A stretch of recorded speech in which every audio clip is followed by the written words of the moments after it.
Hi folks, this is all the fruit, and here I have a really nice specimen of the Laurel Cherry.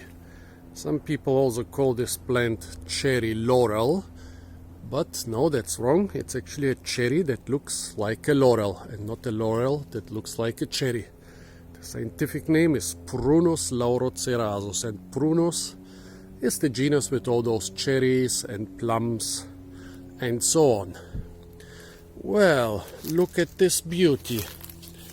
It's by far the biggest and oldest laurel cherry plant I've ever seen.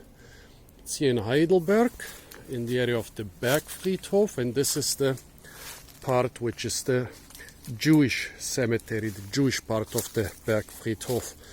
And this was certainly planted here, along some of the graves, like the other shrubs around here. The strange thing is that, well, despite the fact that this has been cultivated here in the Upper Rhine Valley for a couple hundred years. When was the first mentioning? I think 1600 something, so in the 17th century.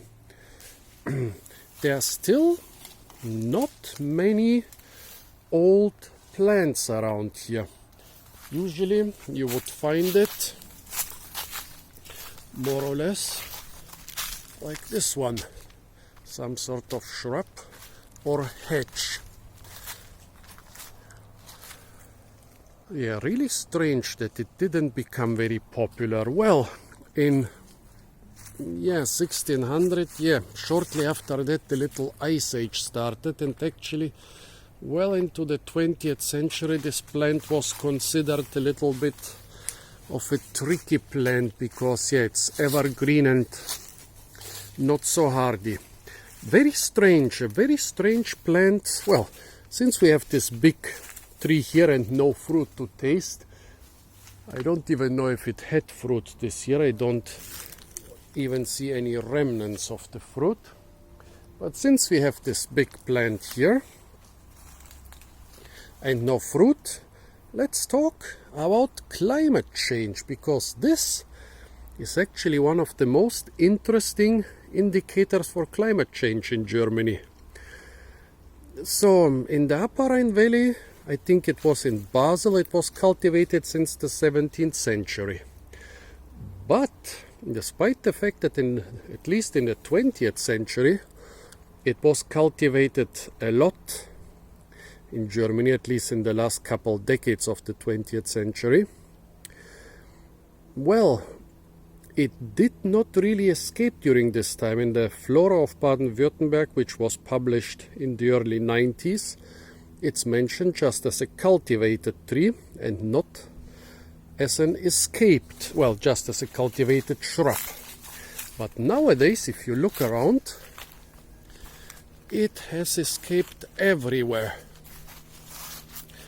Those little plants here, 1, 2, 3, 4, 5, 6 over there, were definitely not planted.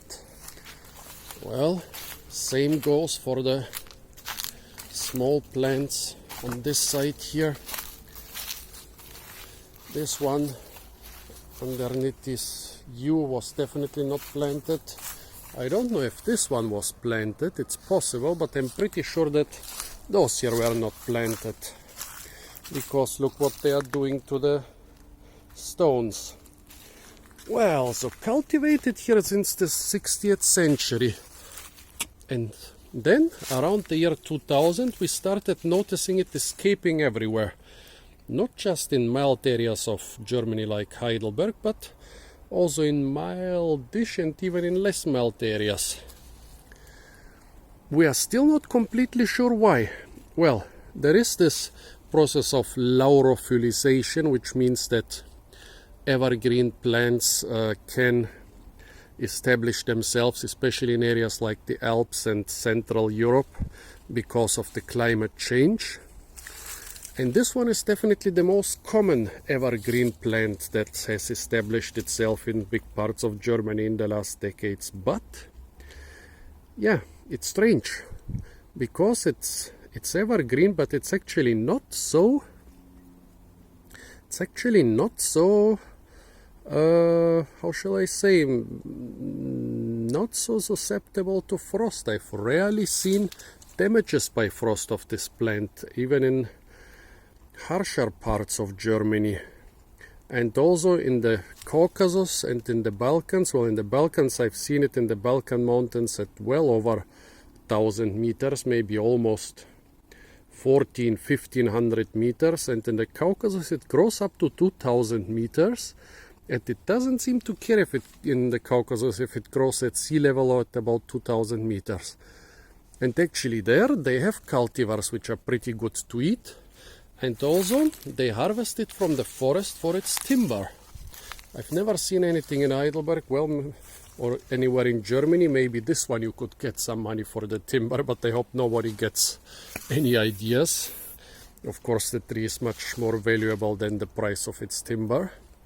But yeah, why is this evergreen plant, which is not that sensitive to frost and which has been cultivated here in the area for hundreds of years, why did it only start escaping in the last 25 years or so? The strange thing is, when I started researching this plant around the year 2002, 2003, I noticed that most of the escaped plants here in Heidelberg, most of the older ones in the forest at least, were around this graveyard here. I don't know if the reason is that there is the oldest tree in Heidelberg around here. I mean, how does it work with the escaping plants? The birds basically eat the fruit and drop the seeds. But I cannot remember if I've ever seen this plant with fruit. Right now it seems it's suffering, maybe because of the drought or some other reasons. Especially the older stems have have very few leaves. Only the younger stems look quite healthy, and they have cut off a big branch here, and even the remaining stuff looks like it's not very fresh anymore. I don't know. The only things I know is, well, what I know myself is this is definitely the oldest tree I know here in Heidelberg. Don't know how old, but I would guess definitely well over 100 years old.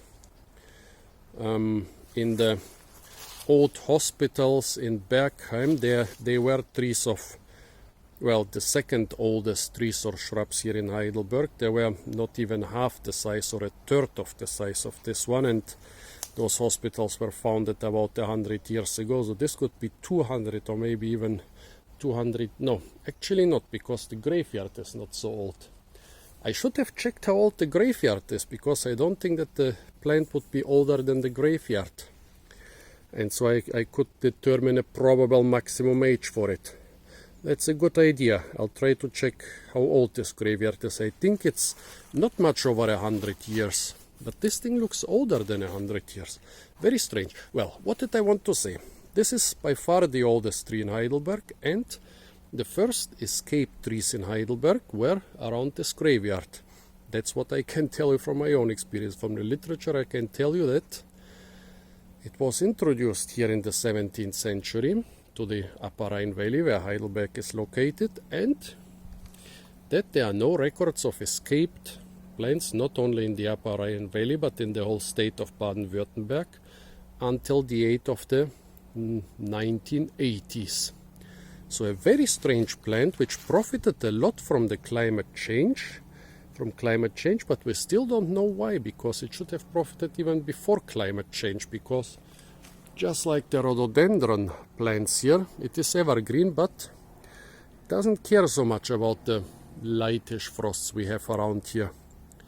Very enigmatic plant, very important for climate change, so important that people call climate change in parts of Germany not laurophyllization but laurocerasus after this plant.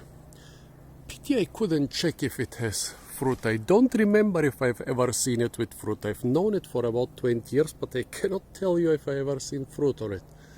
Also, I'm glad I made this video, because it doesn't look very healthy, and I guess at least the two remaining old stems will have to go during the next 5 years or so, or even sooner.